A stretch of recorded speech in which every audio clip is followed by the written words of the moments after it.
Hello everyone, welcome back to my channel তারন্তিশান kitchen ব্লগে সবাইকে স্বাগত জানিয়ে আজকের ভিডিও শুরু করছি বন্ধুরা। আজকে আমি তোমাদের তৈরি করে দেখাবো বন্ধুরা ঘরোয়া পদ্ধতিতে, সবচেয়ে সহজ পদ্ধতিতে পনির রেসিপি।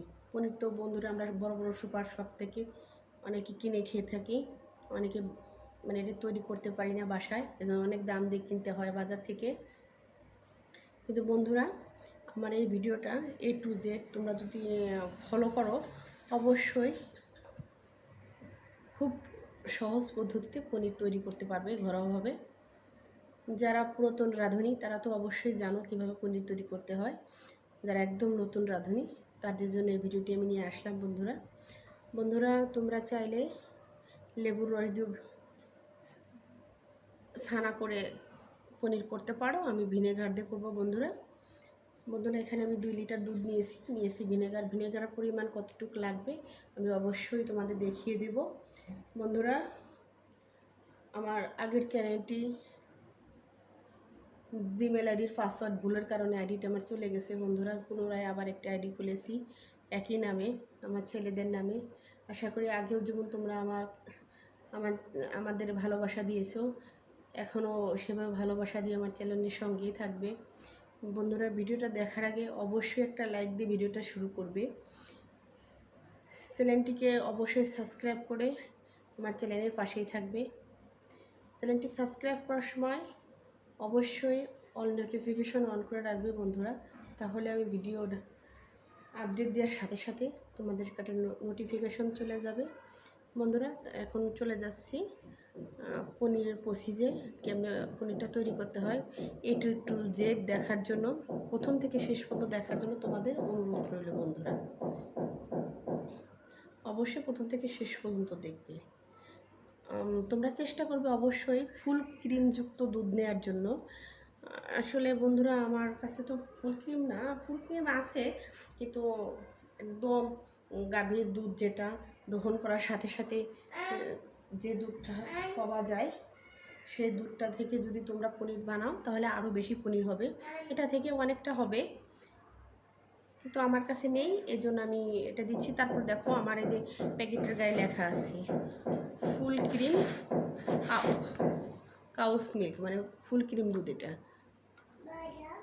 এটাতে তোমরা করতে পারো, আবার বাজারে এর প্যাকেট লিকুইড দুধ পাওয়া যায়, ওটাতেও করতে পারো, গাভী থেকে দুধ সংগ্রহ করে ওটা করতে পারো, কোনো সমস্যা নেই, যে যেটাতে পারো করে নিতে পারো বন্ধুরা। এখন চলে যাচ্ছি এটা তৈরি করার প্রসেসে বন্ধুরা। একটা কড়াই বসিয়ে নিয়েছি গ্যাসের চুলার পর, এখানে দুধের প্যাকেটগুলো কেটে দুধগুলো ঢেলে নিয়েছি বন্ধুরা। এটাকে 20 থেকে 25 মিনিটের মতো জাল করে নেব, মাঝে মাঝে নেড়ে নিতে হবে। এখন গ্যাসের চুলাটা অন করে নেব বন্ধুরা। দেখো বন্ধুরা দুধটা কিছুক্ষণের মধ্যে উতল চলে আসবে, দুধটা অনবরত নেড়ে নেবে, কারণ দুধের উপর যদি সর পড়ে যায় তাহলে ছানাটা ভালো হবে না, আর ছানাটা ভালো না হলে, ভালো বলতে সফট হবে না, সফট না হলে পনিরটা সুন্দর সফট হবে না। জালটা প্রথমে হাই হিট করে দুধটা জাল করে নিবে, পরবর্তীতে জালটা মিডিয়াম টু লোতে করে জাল করে নেবে। হাই হিটে জাল করলে দুধটা উতুল এসে পড়ে যাওয়ার সম্ভাবনা থাকে, নিচে লেগে যাওয়ার সম্ভাবনা থাকে, এই জন্য মিডিয়াম টু লোতে করে দুধটা জাল করে নেবে।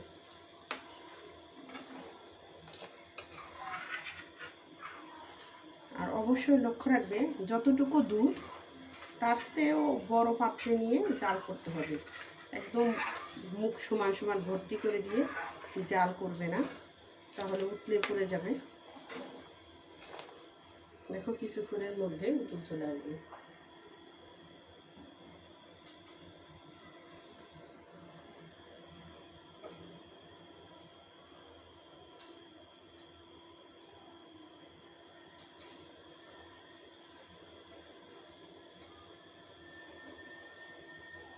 বেশি সময় লাগবে না বন্ধুরা।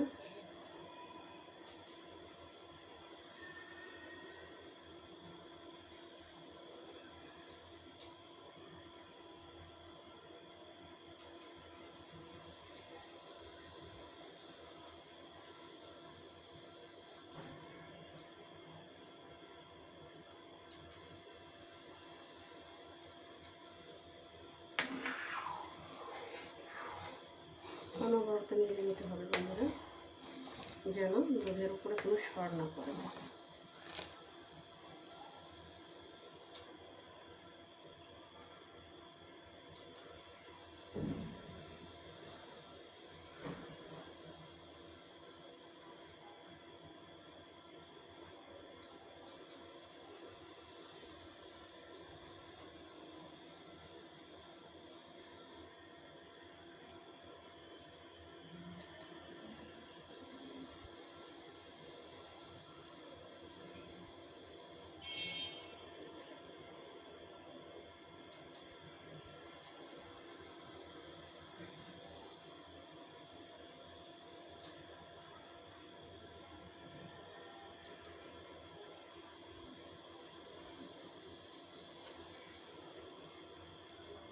দুধটা জাল হতে দিয়ে এসেছি বন্ধুরা। এখন ছানা কাটার জন্য যে উপকরণটি দরকার সেটি হচ্ছে ভিনেগার বা লেবুর রস। আমি লেবুর রস দিয়ে করবো না বন্ধুরা, আগেই বলেছি ভিনেগার দিয়ে করব। তোমরা চামচ মেপেও ভিনেগার দিতে পারো, মুঠা মেপে দিতে পারি। আমি মুখা মেপে দিচ্ছি। এক মুখা, দুই মুখা ভরে ভরে, ঠিক সেম মুখার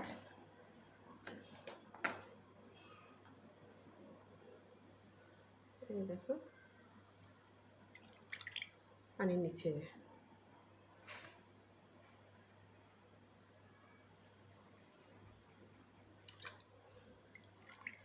মোট এখানে 4 মুখা হয়েছে। 2 মুখা ভিনেগার, 2 মুখা পানি। বন্ধুরা, যদি তোমরা ভিনেগারের মধ্যে পানি ব্যবহার না করো তাহলে ছানাটা মোটা মোটা কাটা হবে, ভালো হবে না, একদম ফিনিশিং হবে না, প্লেন হবে না আর কি, সফট হবে না। এই জন্য আমি এখানে পানি ব্যবহার করছি। পানি ব্যবহার করলে ছানাটা একদম সফট হবে। এখন আমি চলে যাচ্ছি পরবর্তী প্রসেসে। দেখো বন্ধুরা, দুধটা কীভাবে টকবগে ফুটছে। বন্ধুরা বললাম তো অনবরত নেড়ে দিতে পারি। দেখো এই যে দুধের স্বর, একটু যেন মোটা হয়ে না পড়ে। বন্ধুরা, দুধটা আমার 15 মিনিটের মধ্যে জাল করে নিচ্ছি। তো 15 থেকে 20 মিনিট জাল করে নিতে পারো। এখন দিয়ে দেবো ভিনেগার মেশানো, এই যে পানিতে ভিনেগারটা মিশিয়ে রেখেছিলাম সেটি আস্তে আস্তে দিয়ে নেবে। দেখো সব জায়গায় চামচটা উঠিয়ে দিয়ে নেব, একদম নাড়া দেবো না। দেখো কত দ্রুত ছানা কেটে যাবে, দেখে নাও বন্ধুরা।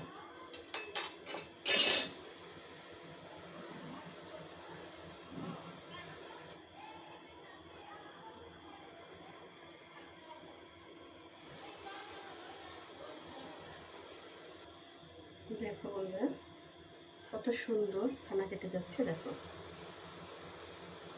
দেখো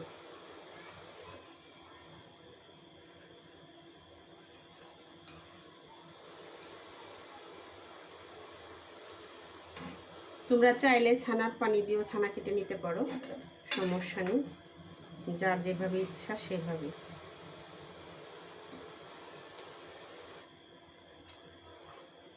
একদম ছানাটা রেডি হয়ে গেছে বন্ধুরা। এখন একটা পাতলা সুতি কাপড়ের মধ্যে ঢেলে নেব। গ্যাসের চুলাটা একদম বন্ধ করে দেবো বন্ধুরা।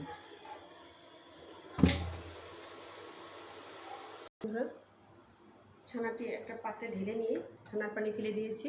এখন আরেকটা পাত্রের মধ্যে নিয়েছি বন্ধুরা। আর যে কাপড়টিতে তোমরা ছানা ছেঁকবে অবশ্যই কাপড়টিতে যেন কোনো রং ওঠে না, তাহলে ছানার গায়ে কালার হয়ে যাবে। এই দেখো এখন ফ্রেশ পানিতে এটা ধুয়ে নিতে হবে, টক টক না লাগে, কোনো গন্ধ না লাগে, এই জন্য। এই দেখো ধুয়ে নিচ্ছি। এই দেখো এখন একদম সফট লেগে গিয়েছে, পারফেক্ট ছানা হয়েছে বন্ধুরা। দেখো 2 কেজি দুধে আমার কতটুকু ছানা হয়েছে।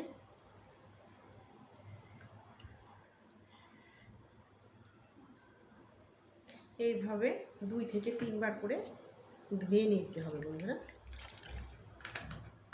কাপড়ের মধ্যেই ধুতে হবে, বাইরে ধুতে যাবে না, ধুতে গেলে ছানাগুলো চলে যাবে।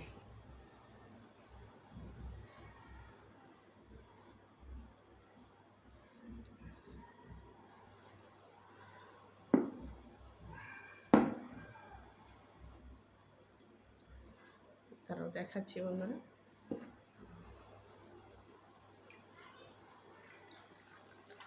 দেখতে পাচ্ছ, এইভাবে 2 থেকে 3 বার ধুয়ে নেব বন্ধুরা। 2 থেকে 3 বার ধুয়ে নিয়েছি। এখন এটা একটা গিট দিয়ে নিয়েছি বন্ধুরা, যেন না খুলে যায়।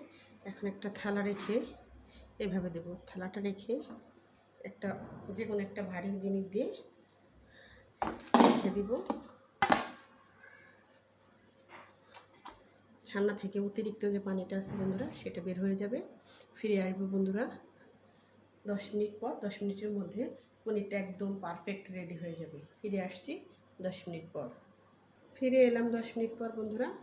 এখন নোড়াটা সরিয়ে একটু তুলে নিয়ে দেখছি কেমন হয়েছে। এখন এটা গিটটা খুলে নেব বন্ধুরা। এ দেখো, বের করে নিয়েছি, কতটা সুন্দর হয়েছে। এখন তোমরা তোমাদের মন মতো শেপ দিয়ে কেটে নেবে। আমি যখন রান্না করব আমি আমার মন মতো কেটে নেব। সবাই ভালো থাকবে, সুস্থ থাকবে, আমার চ্যানেলের সঙ্গে থাকবে। সবাইকে ধন্যবাদ জানিয়ে আজকের ভিডিও এখানে শেষ করছি। শুভরাত্রি।